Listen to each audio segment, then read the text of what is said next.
今回はビエトの公式と呼ばれるこの円周率の公式について話していくのだ。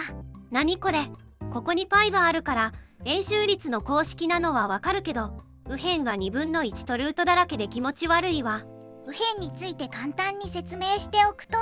まずルート2分の1から始まり、次にこの部分をかけるのだが、これは2分の1に前の項の半分を足してルートを取ったものなのだ。次の項も2分の1に前の項の半分を足してルートを取ったものなのだ。そして繰り返し掛け算していくと、それが π 分の2になるという式なのだ。それを聞いても円周率が出てくるとは思えないわ。ちなみにビエトの公式はこのような表し方をする場合もあるが、これは各項が等しいことが単純な計算でわかるのだ。よってどちらを採用するかは好みの問題なのだが、計算の都合上上の式を用いるのだ。さて、この動画ではこの公式がなぜ成り立つのかと他の円周率の求め方との関係を見ていくのだが、その前にビエトという人物について簡単に触れておくのだ。ビエトは1500年代後半のフランスの数学者で、本職は弁護士、政治顧問官という今では考えられない経歴なのだ。ビエトは方程式の未知数や係数を文字を使って表した最初の人物らしく、方程式の研究や暗号の解読など円周率の公式以外にも業績を残した人物なのだ。まつげが長いわね。それではここからビエトの公式について説明していくが、まず最初にビエトの公式の証明をし、次にビエトの公式を一般化したオイラーの公式について説明し、最後にアルキメデスの方法との関係を説明するのだ。まずはビエトの公式を証明するのだ。ビエトは前段階として円の内接円の面積に関する面白い事実を示したのだ。これを円とし、この赤い図形を内接正 N 角形 SN を内接正 N 角形の面積と置くのだ。そして内接正 N 角形のある頂点から中心を通るように直線を引き、一つ隣の頂点からもこのように直線を引くのだ。各頂点をこのように置き、辺の長さの比 AB 分の BC を考えると、これが内接円の面積の比に等しいということをビエトは示したのだ。ここで S の 2n は内接正 2n 角形の面積を表すのだ。まずはこれが成り立つことを示すのだ。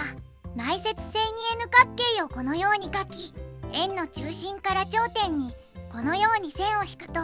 ここの角度は直角になるのだ。ここの角度も直径の円周角であることから直角なので、この三角形とこの三角形が相似になるのだ。ということは、この辺の長さの比とこの辺の長さの比がこの辺の長さの比とこの辺の長さの比に等しいのだ。またこの青い三角形の面積は 2n 角形の辺が 2n 個あることから、内接正 2n 角形の面積の 2n 分の1で、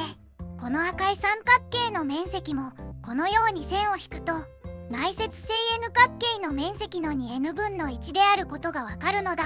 よって考えるべきことはすべてここに集約されているので、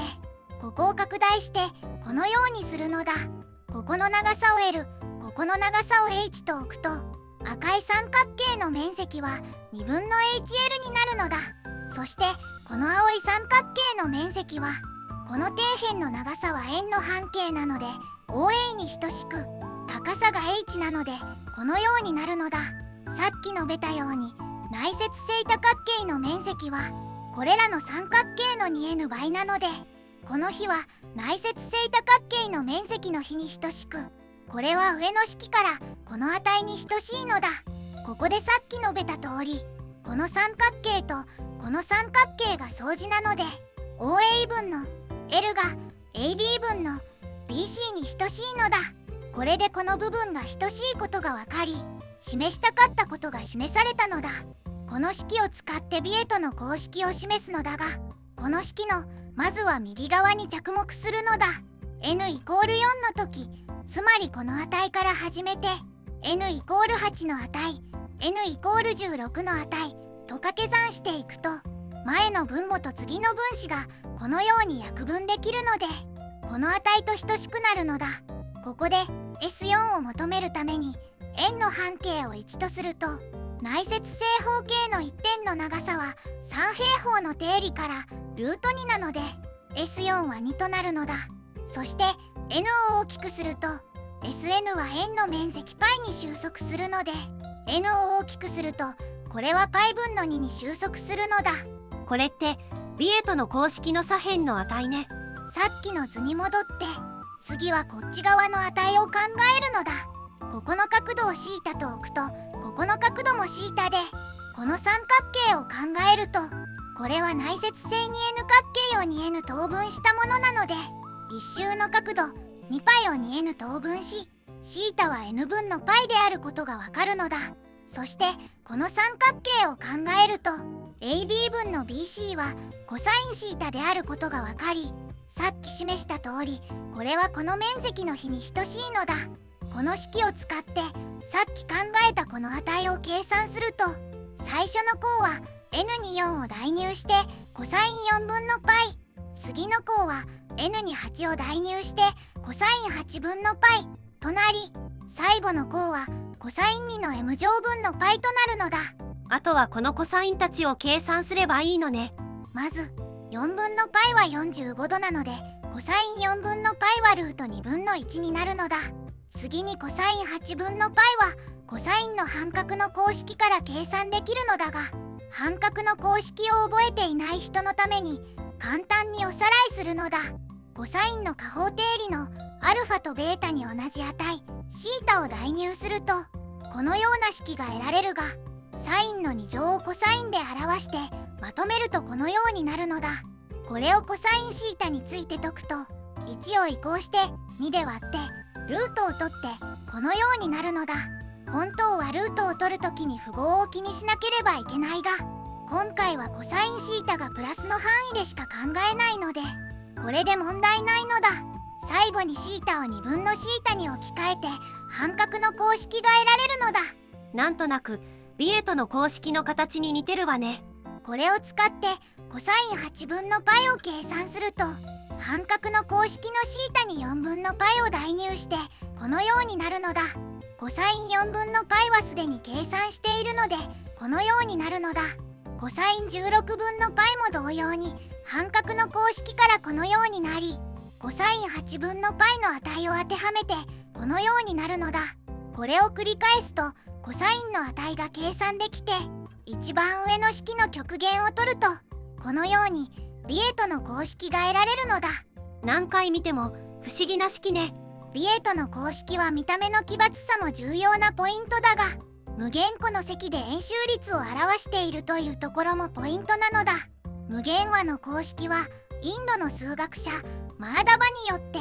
すでに発見されていたが、無限積の公式はおそらくこれが最初に発見されたものなのだ。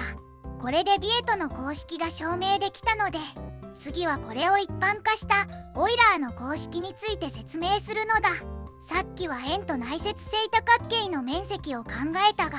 このような扇形に対しても同じ方法が適用できて、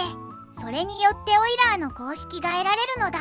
証明方法はさっきの方法とほぼ同じなので、大まかな流れだけ説明するのだ。まずこの三角形の面積を T1 と置き、この緑色の部分の面積を T2 としてその比を考えると、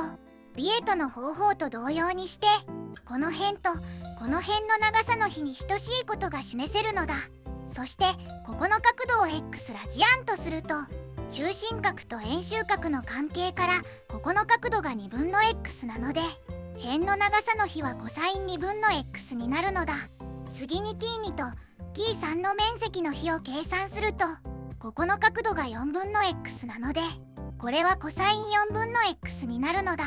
これを繰り返して面積の比を掛け算すると、このような等式が得られるのだ。T1 はこの赤い三角形の面積で、円の半径を1とした時高さが sinx なので T1 は2分の sinx となるのだ。 T 無限はこの扇形の面積だが、それは円の面積 π に 2π 分の x をかけたものに等しいので2分の x となるのだ。これを上の式に当てはめると sinx をコサインの無限個の積で表す式が得られるのだ。これはオイラーの公式と呼ばれており、オイラーの公式と呼ばれるものはたくさんあるが、この式もそのうちの一つなのだ。x に2分の π を代入すると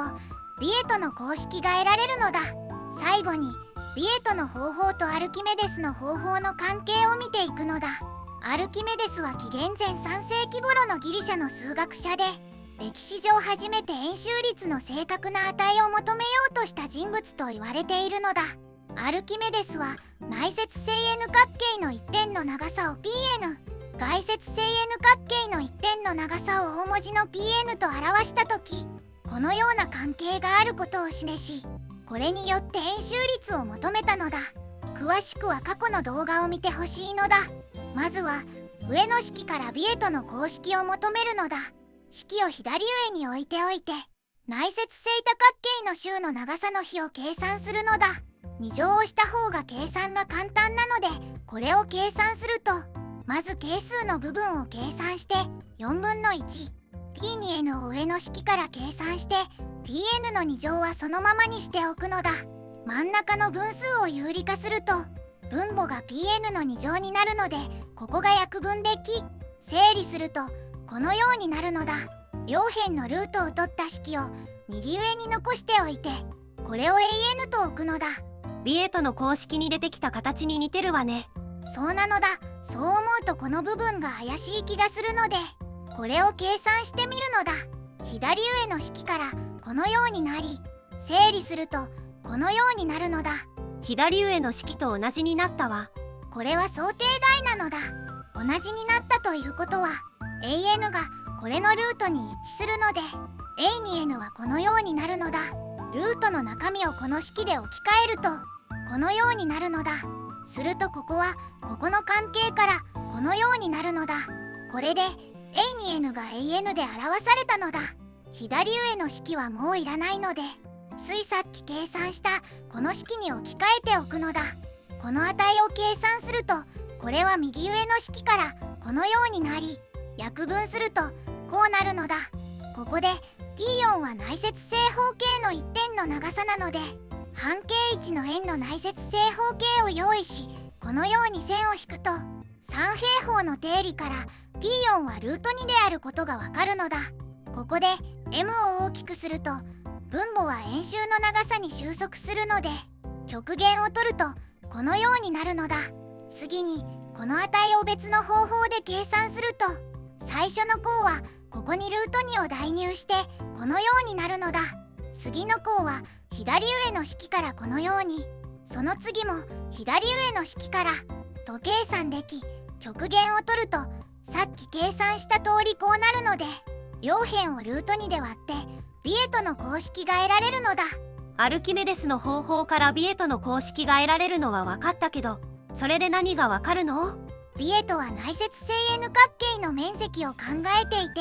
右辺の積を途中で止めたものは内接正 n 角形の面積の逆数の定数倍なのだ。今考えた方法は内接正 n 角形の周の長さを用いたが、右辺の積を途中で止めたものは周の長さの逆数の定数倍なのだ。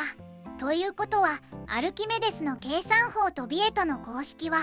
定数倍を除いて同じ値を計算していることになり、円周率を計算するという観点からは計算効率がほぼ同じであると言えるのだ。もちろんビエトの公式の魅力はその見た目の奇抜さにあるので、計算効率が良くないからといって公式の価値が薄くなるわけではないのだ。ちなみに内接円でこうなるなら外接円でもビエト風の公式が得られるのではないかと思うかもしれないが、得られる式はこのようなもので、綺麗な式には見えないわね。同じことを考えた人はこれまでたくさんいたと思うが、歴史に残らなかったのはそういうことなのだ。それではこれで今回の動画は終わりなのだ。今回は円周率の計算を省略したが、本当に円周率が求まるのか気になる人はサンプルプログラムを公開しているので概要欄から見てほしいのだ。また外接円から得た公式の求め方も一応公開しているので、気になる人は概要欄から見てほしいのだ。動画が面白かった、ためになったと感じた人は高評価、チャンネル登録をお願いします。それではご視聴ありがとうなのだ。また見てね。